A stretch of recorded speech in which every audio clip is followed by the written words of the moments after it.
ચટપટા નમકીનની આજની રેસિપી છે ખંભાતનું ફેમસ પાપડ ચવાણું। રૂટીનના તમામ ચેવડા કે ચવાણાના ટેસ્ટ કરતાં અલગ અને સુપર ટેસ્ટી બને છે। બનાવવા માટે 5 નંગ રેગ્યુલરવાળા અડદના પાપડ લઈશું। હવે અંદાજે 100 ગ્રામ જેટલા મમરા ભેજ દૂર કરવા માટે સરસ રીતે શેકી લઈએ।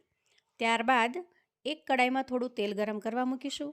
તેલ સરસ ગરમ થઈ જાય એટલે પાપડને તળી લઈશું।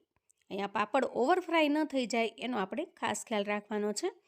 ત્યાર પછી મકાઈના પૌવા અને થોડા દાળિયાની દાળ પણ સરસ રીતે ફ્રાય કરી લઈએ। હવે થોડા તેલમાં મમરાના સ્વાદ પ્રમાણે મીઠું અને હળદર ઉમેરીશું।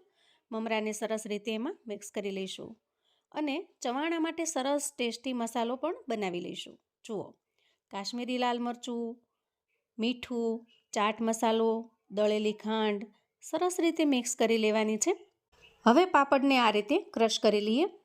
ત્યારબાદ મમરામાં તળેલા પૌવા, પાપડ, 1 વાટકી બેસનની સેવ અને ચણાની દાળ ઉમેરીએ અને એક તડકા પેનમાં 1 ચમચી તેલમાં થોડું હળદર મરચાંનો વઘાર કરી અને ઉમેરી દઈએ। સરસ રીતે મિક્સ કરી લઈએ। ત્યારબાદ ચટપટો મસાલો ઉમેરીએ તો અહીંયા તૈયાર છે સુપર ટેસ્ટી ખંભાતનું ફેમસ પાપડનું ચવાણું। વિડીયો ગમે તો લાઈક શેર કરજો અને ચેનલ પર જો નવા છો તો પ્લીઝ સબસ્ક્રાઈબ પણ કરજો। ફૂલ વિડીયો લિંક નીચે આપેલી છે, તો બનાવો અને એન્જોય કરો। આવજો।